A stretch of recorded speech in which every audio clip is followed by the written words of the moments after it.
Adam Engst, Apple CIDER, the past, present, and future of the Apple Watch, and a whole lot more. This is MacVoices. Today's MacVoices is supported by MacVoices After Dark. Uncensored, off-topic, and always off the wall. MacVoices After Dark is available as a benefit to our Patreon subscribers. Sign up at patreon.com/MacVoices. Welcome to MacVoices. This is the talk of the Apple community, and I'm Chuck Joiner. This is part 3 in a 3-part conversation with Adam Engst and the Apple CIDER user group. This time around, we talk about the M1 Macs and the power they deliver. We talk about where the Apple Watch has been, where it is, and where it's going. Have a little fun with some of the new Zoom settings, and a whole lot more. Let's go right back to the conversation.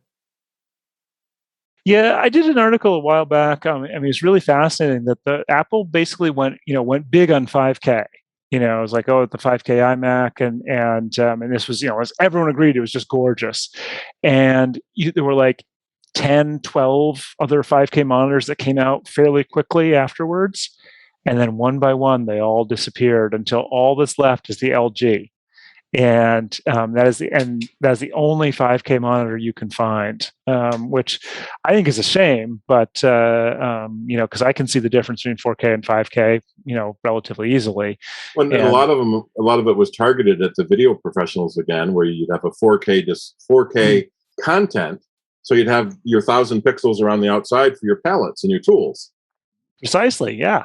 Yeah, that was actually helpful. So any event, we'll see. One never knows with the rumor mill, and I say with supply chain issues being what they are, I could see Apple delaying things just because they can't get sufficient quantities of whatever it is. But if anyone's going to do it, it's going to be Apple. They've managed to lock up. This is the brilliance of Tim Cook in terms of operations, in terms of locking in supply contracts and things like that. You can't buy a GM car, but you can you can get a Mac. And isn't it interesting how Apple's producing their own chips? Now Google has decided, hey, this is a really good idea. We think we'll do it too. Oh yeah. Well, and part of the thing is that Apple has like 99% of TSMC's production booked for the next 10 years. So they're building a new fab. I think Samsung was building a new fab too, but that takes 5 years and $5 billion to make. And who knows what we're going to be on then. Yep. And no, as I said, we had a TidBITS article about this, but it was just, Apple has done a really good job of navigating all of these problems. Everyone's been hurt by them in some form or fashion, but Apple has done better than just about anybody. And, and that really speaks to what Tim Cook has put into place in terms of operations and systems, because the entire automobile industry basically said, "Oh, looks like we're not producing anything. Better cancel our chip orders." Well, that was the stupidest thing you could possibly have done, because now they're at the back of the line, and and they've got someone was telling me Ford has entire parking lots of cars, stadium, the whole stadium, right, field, waiting for chips. Built cars waiting for their chips. And, and that didn't have to be because they had those contracts in place. They just had to keep them. Yeah, Chevy just announced that they are closing most of their factories starting this week for 2 weeks, 3 weeks, a month, or who knows, because they can't get the chips. Yep. Well, it just goes to show the whole just-in-time concept that was so popular. Turns out it's not very robust. Yeah, just-in-time. Maybe we'll go back to carbureted cars with no chips in them. Right.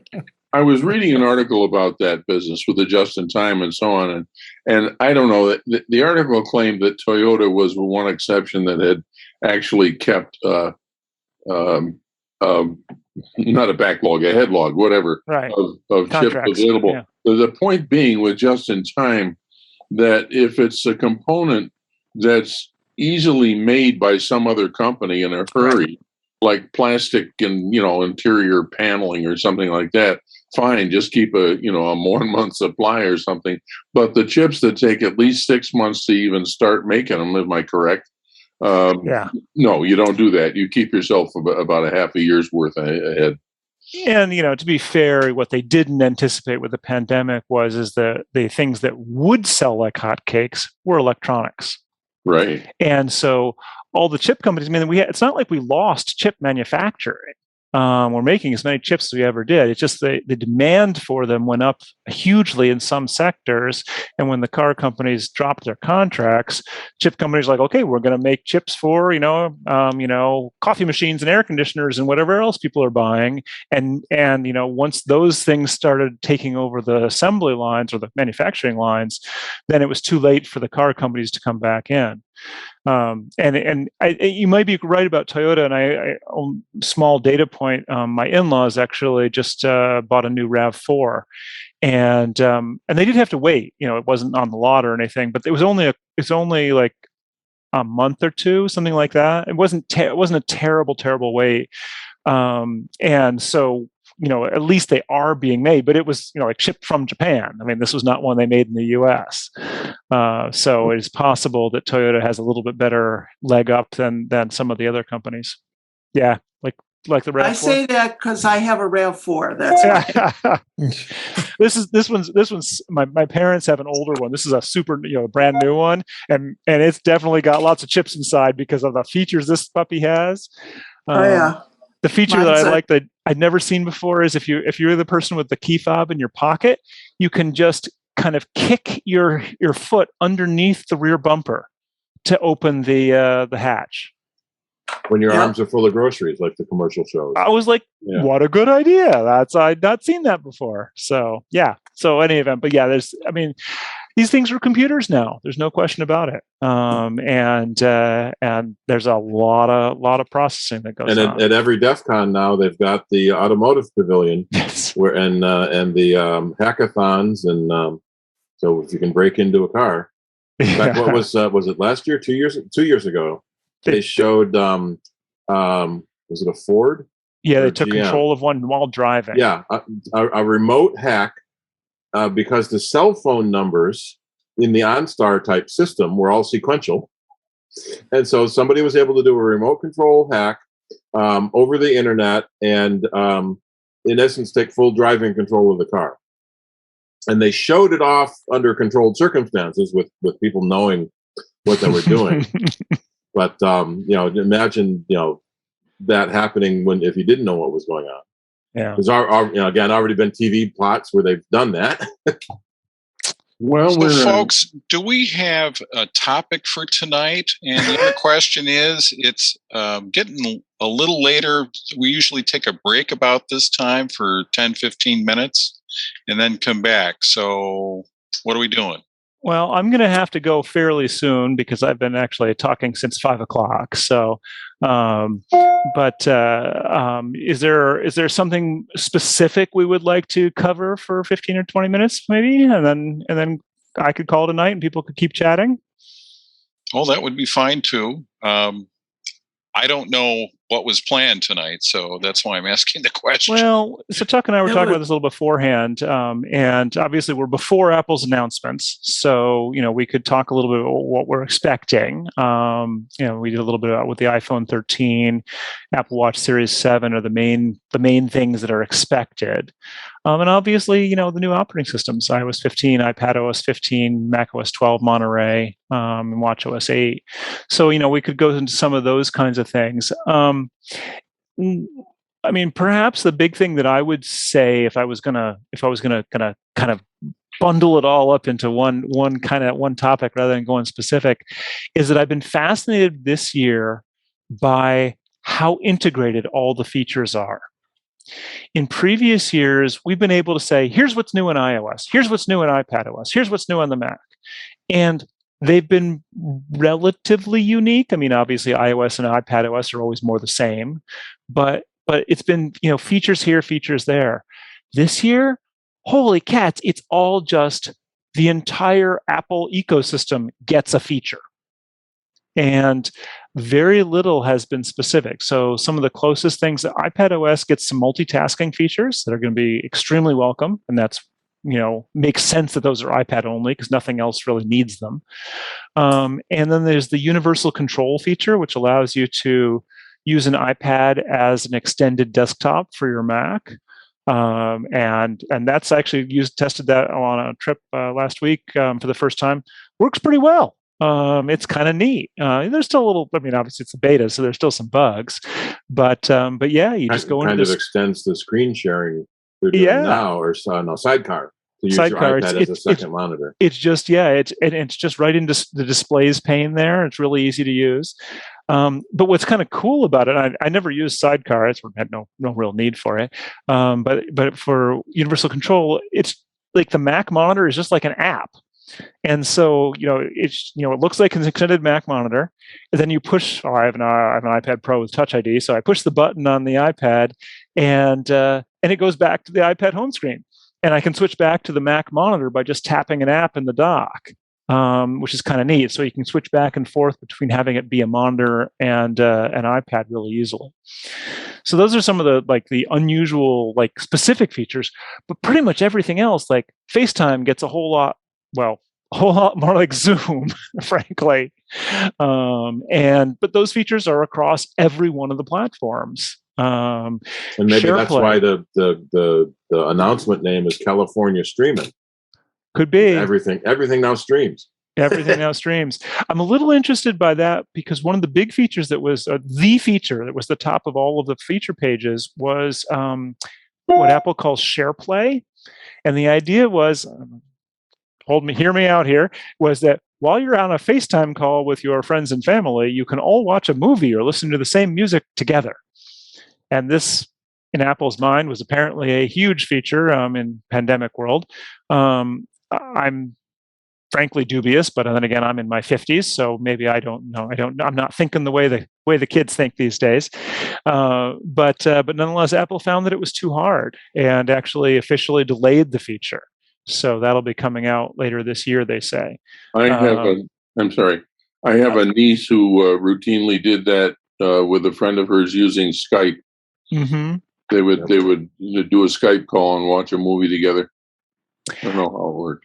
Yeah, and I mean, I actually did with some friends. We were watching a movie, and my friend had her sister was also watching the same movie, but they just synced it up in time. I mean, we weren't talking or anything during the movie. It was just because that would be rude, So we were, it was just afterwards. We're like, oh, look, we finished the movie at the same time. Now we can talk about it. But it didn't need any special technology. And then it was honestly it was a little odd. So, or you can't do MST3K on it or something like that, where you sit there. Yeah. I think that would be closer to what SharePlay is allowing. Yes. But yeah, kind of like Twitch gaming. Yeah. Right. And I'm not sure. I'm not sure I agree because people talk in the movies all the time over. Not in my movies, they don't. We go to different movie theaters, and I'm coming up to your place. You go to movie theaters? Wait, sorry. No. Back in the day. No, I mean, I guess, yeah. Seriously, I literally don't. People don't talk in movie theater Sniffica, so I cannot think of a single time when I've been, noticed someone talking. I mean, obviously there might be a comment here or there, someone nudges someone or whatever, but an actual conversation, no. I got shushed for laughing too loud at a movie. Wow. See, it's just down in Pennsylvania that it's a problem, Chuck. I was going to say either you guys are extra polite or we're not polite at all down here. I don't know. Here in New York, man, we know how it's. Yeah, you're except for the city. For Don't life. go down to the city. Oh, you're afraid for your life. So no, I mean, as I said, I'm sure people will like it and use it. Particularly within certain age demographics. My suspicion is they're much more accustomed to interacting in multiple digital channels simultaneously. What is the feature called again? It's called SharePlay. Okay. And as I said, it'll be interesting to play with. I mean, I don't.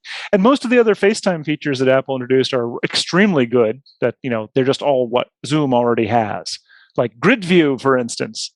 Hey, Grid View, what a concept. Although I have to say, I'm looking forward. I don't know, Chuck. Maybe you could switch us into this. 3 Vermont state troopers resigned for their parts in creating fake COVID-19 vaccines. Zoom has a new immersive view, which is pretty cool, where it makes everyone, it blacks out everyone's background and just puts their body into a shared, like everyone's sitting in an auditorium or everyone's sitting in a coffee shop or something like that. If you go to the view menu in the upper right, it's there. I don't know if you'll get it or not. It turns out it doesn't work if people have too old computers or not a new enough version of Zoom. Oh, here we go. Let's see. Great. How do I get it? I think everyone controls it themselves, I think. No, the host controls it. Here. Yeah, let me. Okay, I picked it, and now I'll say start. Yeah, there we go. There we are. We're all in an and we'll see who's got an old computer or an older version of Zoom. Yeah, because you do have to have a new enough, and it looks like iPhone people get a circle. Yeah. This is like the a live version of the cardboard cutouts in the stadiums. Yeah. So Glenn Fleischman wrote "Take Control of Zoom," and so this is the first time I was using it was when he was testing it, and one of the things we found in testing was it sort of seemed more natural because like seeing everyone's background, they're seeing them in their rectangle gives you a lot more to look at than just them. Whereas when you just see this person kind of slouching in their seat, that's kind of what it's like. And then when someone talks, you don't have to kind of look for them because everyone's in the same little area, and so you can see them, moving more. And it looks like what an auditorium would look like at a lecture. Yeah, it has turned me backwards. This is my right hand. Yes, it does that. And so that's why like a right hand. No, if I'm going to use my right hand and point to my right, it's pointing to my left on screen. Yeah. Yeah. Which is so this is but you look like you look the way you would look looking at you in that situation. Yes. Yeah, your right is my left, and so on. Yeah. So I got to when we go back to the other, I got to see what happens. This is like you're all talking in the movies again. I mean, only in Pennsylvania. I'm telling you, Chuck. There's something I want to do before you guys go, if you don't mind. It's a very small thing, but I think it's going to need the other. Yeah, there we go. Rick Harrison sent me a nice little low-tech workaround on that business of showing an image on Zoom. And basically, it is to get the image up on my iPad and show the iPad to the camera. Now, my point with this is that this is about cultural aspects of this child abuse nonsense, which is it's not nonsense, it's real. But the trouble is it's getting very risky to do innocent, amusing things with, naked kids. This kid, of course, is only wearing a watermelon. But anyway, it says cyber ninjas. But anyway, thank you, Rick. Yeah, that's one of the. That's why this, in some sense, why this is such a problem. That image would be no problem because it's not illegal. It's not going to be in this database of illegal images and get matched. And that's why Apple is trying to do what they're doing as opposed to what Facebook and Google are doing, where someone would see that and have to go, let me look more carefully. Right. So it could get flagged because there's too much flesh tone being shown. So it could be something. Right. The Google or Facebook algorithms would possibly flag that because there's so much flash. Well, this is why I'm thinking that, Steve, if our Facebook stream or our YouTube stream stops at whatever time this is now, you'll know why. Yeah. It's your fault. This edition of MacVoices is supported by our Patreon subscribers and MacVoices After Dark.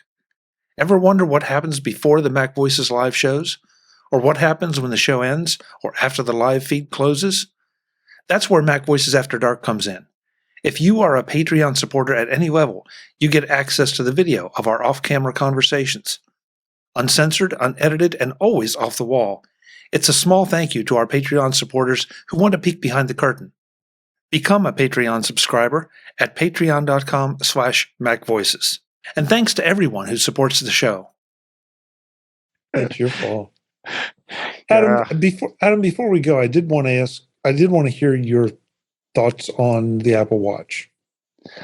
So Apple Watch Series 7. Might see. Yes. Yeah, what will we see or won't we see? So I mean, at this point, we're so close. The rumors are almost certainly true, right? Rumors are one of those things that they start to asymptotically approach reality, and so what we're going to likely see is a 1 millimeter larger size. So 41 and 45 millimeters, which a millimeter is pretty darn small. So it's one of those things where you're probably going to notice the difference when it's side by side with an old one, but probably not when you're just looking at it on its own. And I guess the screen is supposed to be a little flatter and have a little bit more room for battery, so possibly a little battery life. Other than that, my suspicion is that this year is not a big year to upgrade an Apple Watch. There have been a lot of sensors that have been suggested that Apple might do, including body temperature, which strikes me as I'm a little surprised they haven't done temperature already. That seems like an easy one. But word seems to be that those are being held for 2022. And what's a little too bad about that is when you get some of these more sensors involved, you can actually do really interesting things with health analysis. So temperature is a great way in essence to tell if you're, when combined particularly with heart rate, if you're getting sick. You may not be running a fever, but if you're running, a degree or two higher than normal, that may be enough to say, hey, you might want to take it easy today, particularly if your heart rate's slightly elevated as well. And so we haven't seen that kind of thing outside of the research studies. Apple's research studies have shown, for instance, that not Apple's, but specifically, but research studies with wearables have shown that they can actually even detect COVID ahead of time. So blood sugar is a big one too. Blood sugar is a big one. And that one's, I'm just fascinated by the technology that allows them to figure that out by pointing cameras at the skin, basically. But yeah, so for anyone who's diabetic, or perhaps even more importantly, pre-diabetic, that if it can tell you that you're starting to have issues with your blood sugar, it would be really good to start working on those lifestyle changes now, so you don't end up having to take insulin. So I think some of those are going to be really a big deal. Are you saying that feature already exists? For the blood glucose? Yeah. The sensors do. Whether or not they've been built into, they haven't been built into consumer level devices that I'm aware of yet. Okay. So, they do have continuous glucose monitor patches that, like, you can put on and wear for a couple of weeks. And so they're not. I think you still need a prescription for them, but they're not expensive. They're like $70 or something like that. They've started to become popular in the elite athletics world. As the athletes are always looking for the slightest little advantage in terms of being able to figure out their fueling for a marathon, say. And so monitoring blood glucose might be another data point in that regard. But I think that's going to be a really interesting thing. And that's, the future of the Apple Watch, and this is partly where sort of the privacy stuff comes in, right? We're going to be monitoring ourselves because it's so helpful for our watch to be able to tell us you've got a blood glucose problem, looks like you're getting sick, all that. But you really, really don't want that information being in the wrong hands. And so it's, it becomes a hard issue to make sure that it's both secure and designed appropriately such that it's not in any way harming you in the background. So, I think it's to sort of sum up, Chuck, Apple Watch Series 7 will once again be the best Apple Watch Apple has ever made. There will be nothing wrong with buying one, but would I upgrade from an Apple Watch Series 6? Maybe, probably not. I think this is a 5. I can't remember at this point. I know my wife has a 3, and her battery life is starting to fail, and so there's some discussion about hand-me-downs and buying the next one. So, but I want to say that this is a. No, this is a. I can't remember. I think it's a 6 because of the blood oxygen. No, it's a 5 because my son got the 6. That's right. Because he has asthma, and I thought the blood oxygen sensor would actually potentially help him. I don't have an Apple Watch. Do they not have an about display on them? I'm sure it's in there somewhere. Let's see. Let's see. Where would that be? So with the phones, year over year, there's improvements, but almost not enough to justify replacing last year's phone, unless you're really, a technological. I want that. But on the watches, by adding the new sensors, when they added the AFib sensor, that was a huge reason to upgrade. Yeah. And then they added the blood oxygen sensor. That was a huge reason to upgrade, even over last year's model. Yeah. And so, the rumors are suggesting that the new sensors are waiting for next year. So so this will not be as big a one in that regard. So the answer was yes. If you go into the settings, about, and then general and about, you can find which model you have. Yeah. I mean, it's an interesting question. Even to this day, I mean, I love my Apple Watch. I wear it all the time, et cetera, but I still feel like, I could go without it and wouldn't really notice. The main place where I really, really like it and where I think I would notice is I've gotten so fond of it unlocking my Mac, answering authentication dialogues. And we use the Zero accounting package for our financial accounting, and it has an iPhone app that does 2-factor authentication to the watch. So whenever I log into Zero, I get a buzz on my wrist and it says, "Are you trying to log in right now?" And I say yes, and that's absolutely brilliant. I mean, it's an accounting package. I really would prefer it to be as 2-factor and protected as possible, but I also don't want to be fighting with a stupid 6-digit code every time I want to log in. Adam, I have to disagree a little bit. About 6 weeks ago, I ended up with a bad case of poison ivy on both arms. Oh, you mean like these? Sorry. Oh, I got it right now. It's not poison ivy, but it's something. Oh, yeah. And I couldn't wear my Apple Watch. Oh. And I was kind of shocked at how much I missed it. You did? Okay. Yeah, I really did. I mean, just for things like notifications, and I was missing text messages all over the place because they were no longer appearing on my wrist. And I'm not of the generation that carries the phone around in your hand all the time. So all of a sudden, I felt hobbled.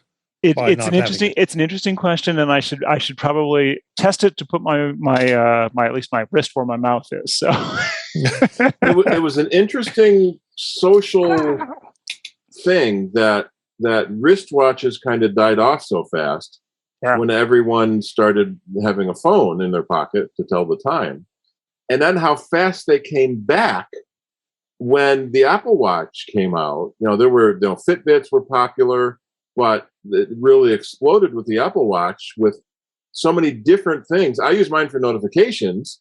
My boss uses hers for workouts. It can do so many different things for different people that it's amazing. Well, and I will give Apple credit also with the Apple Watch is that I think Andy Anatko has used the analogy. It's a little bit dated, but whereas many companies use sort of a machine gun approach to products, so like let's just spray at the wall and see what sticks. Apple is more like a sniper, picking out something and doing it really, really well. And with the Apple Watch, in some ways, Apple didn't. I mean, the early Apple Watch, they were certain that it was going to be, the $17,000 gold one was going to compete with the high-end Swiss watches. No, that was a complete failure. It was a terrible idea. And it's like anyone could have seen this because no device is going to last for more than 3 to 5 years in the tech world before it's painfully obsolete. But that said, and Apple, it took them a while to realize the features that people loved about the Apple Watch. Fitness and health stuff, fitness and health, like the workout stuff and then the AFib and whatnot. Those are the really big ones. That's really what the Apple Watch is about. And once Apple realized that about the Apple Watch 3, I think, that's when I think they've been doing, frankly, a really good job. Every year introducing new stuff, whether it's the heart rate monitoring or the AFib or the blood oxygen, and and this is really, really, this is magic. Basically, this is technical magic. To be able to detect blood glucose levels with a camera, with an LED. That's just craziness. It's a testament to the company being able to do something more than just like, oh, we know exactly what you want and we're going to give it to you, even if you don't know. They did have to go back to see what the users actually wanted in this case. Yeah. What about blood alcohol content? Blood alcohol content. And then it's going to call the cops on you. See, that's the whole new thing. Or, well, I can see it tied into your car so it wouldn't let you drive. So actually, you raise an interesting point, Stephen. This is something I've also been pondering, which is I'm actually much more perturbed about having my criminal activity reported. I'm actually not too perturbed about having it monitored if it's used to nag me. Hey, dude, you really shouldn't be having these photos on your phone. Dude, you should slow down. Dude, I'm not going to turn on the car. This is a bad idea. I'm actually more okay with that because that's the phone working for me, even if it's preventing the same kind of behavior. Because that then gets into the larger question of like, well, why do we have laws? Why do we punish criminals? Well, it's presumably to stop the behavior. Well, if you could stop the behavior before it gets to the point of criminal activity, wouldn't that be better? That seems like a win to me. And so, that makes a much more interesting question to me in terms of, well, okay, Apple is saying, here's the law, we're going to help you stay within it. All right, that seems fair. I certainly wouldn't want to break the law intentionally. And if I did want to break the law intentionally, then maybe I should be aware that I'm doing it, or something should be telling me that I'm doing it. So I don't know. I think that's an interesting question. You may be getting into the area of the nanny phone. I'm sorry. Little, for better or worse. My car tells me when I'm driving, the little speed limit thing on the screens that goes to red when I'm driving over the speed limit. So it's telling me the same thing, and I actually kind of appreciate that. I don't necessarily drive any slower, but some of the new cars also have like a you're nodding off sensor. You're not paying attention to the road. Oh, sorry, this is me. You're sort of with the watch, you're sort of getting into the good guy with an Apple Watch versus the bad guy with an Apple Watch. Because the whole point that it would help you behave well is because you care whether you behave well. Right, but a bad guy with an Apple Watch, if it's just telling him he's being bad, he presumably knows it already, but it's a little bit of that kind of societal nudge, right? If you really shouldn't be doing this. If it's actually telling you that, maybe that encourages you to not do it. Yeah. Let's take the driving 100 miles an hour as an example. That's something which it's egregious. That okay, when you drive 100 miles an hour, your car goes or your phone goes, ping, ping, unsafe. Well, that's it's impinging upon your freedom to do this, but not in a way that actually gets you in trouble. And maybe it's enough. It's an encouragement to not do it. Yeah, well, the driver's response is, "Shut up! The cops are chasing me." Yeah, well, has there ever been a high-speed chase that has ever worked out well? Seriously? Not that's been videoed on YouTube. It never works out.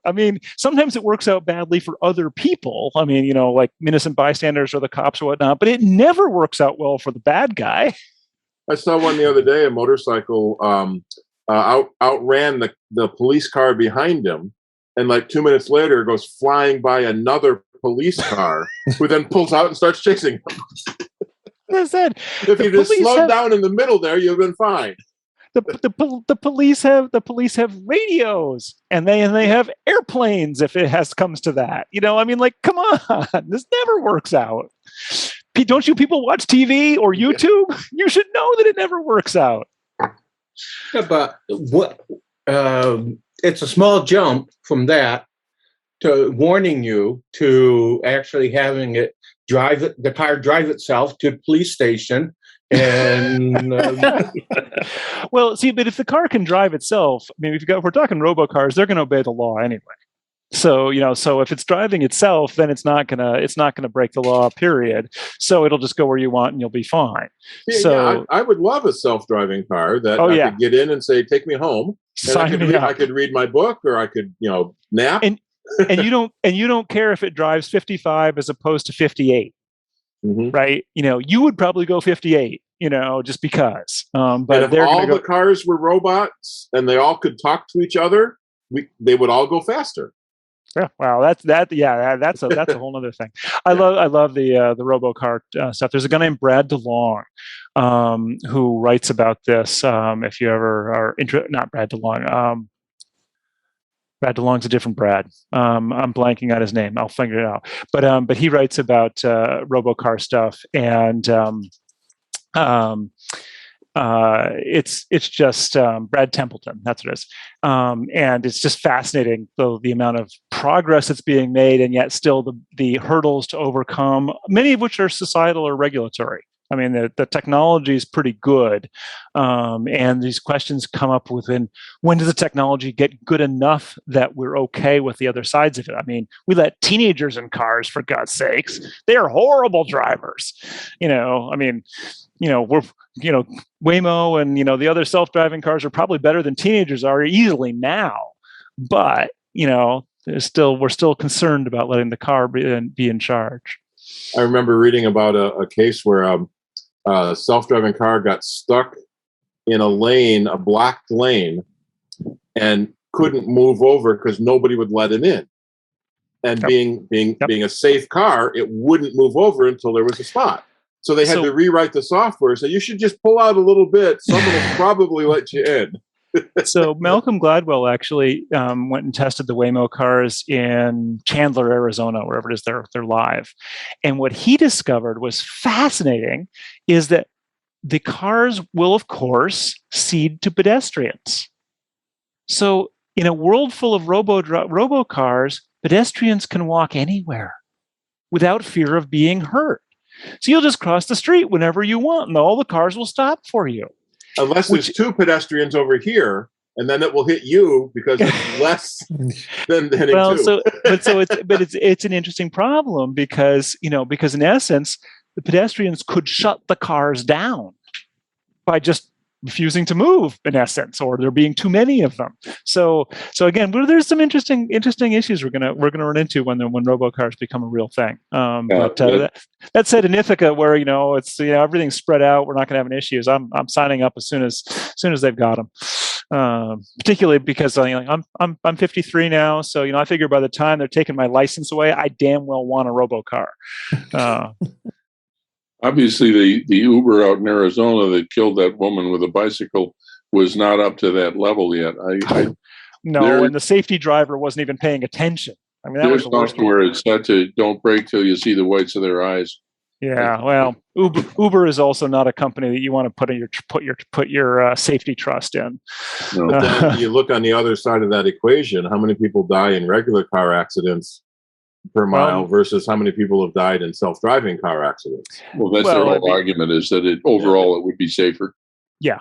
I mean, the problem is, there's actually pretty good statistics on this, and I forget what the number is. Even just not even die, but just accidents. I believe the average. I think human drivers have on average an accident once every 100,000 miles. And so the robocars, they know what they have to hit. And I believe they're better than that already, except for the fact that, it's all in controlled situations. So you see on the news a lot, or in different articles on the internet, about the Teslas that get in accidents and things like that. And they really heighten see, it doesn't work. But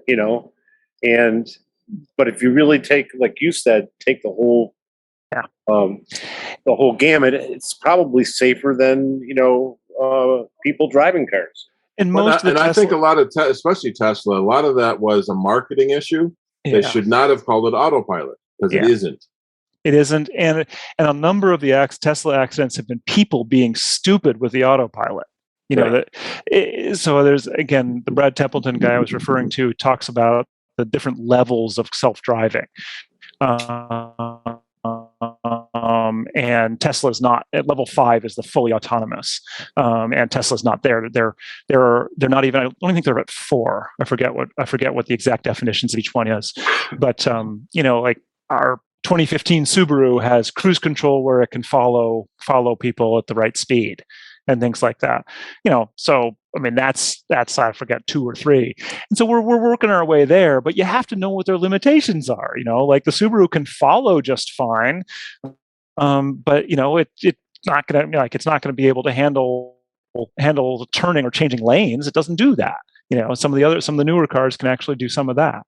So it's just a matter of time, and hopefully the coverage of these things will be real about, yes, this accident happened, here's why. The person was in the back seat instead of in the front seat where they were supposed to be with their hands on the wheel, and then super strange things happened.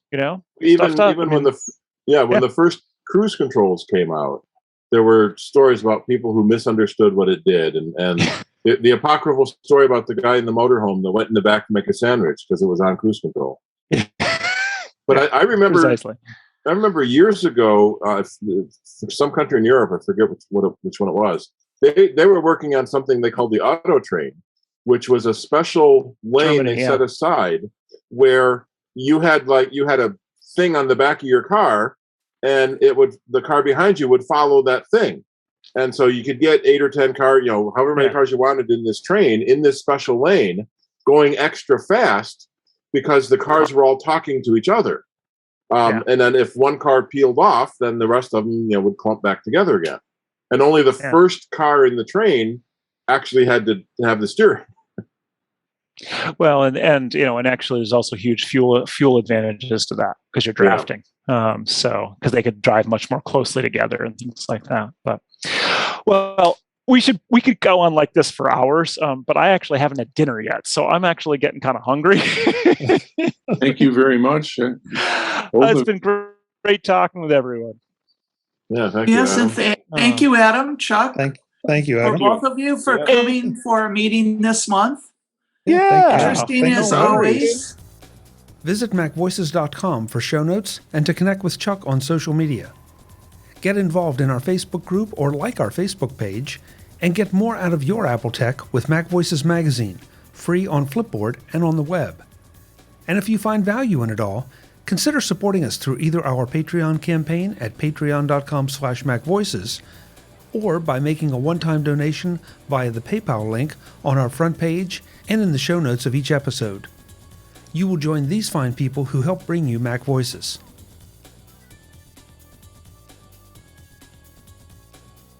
Advertising handled by Backbeat Media at backbeatmedia.com. Bandwidth provided by CacheFly at cachefly.com.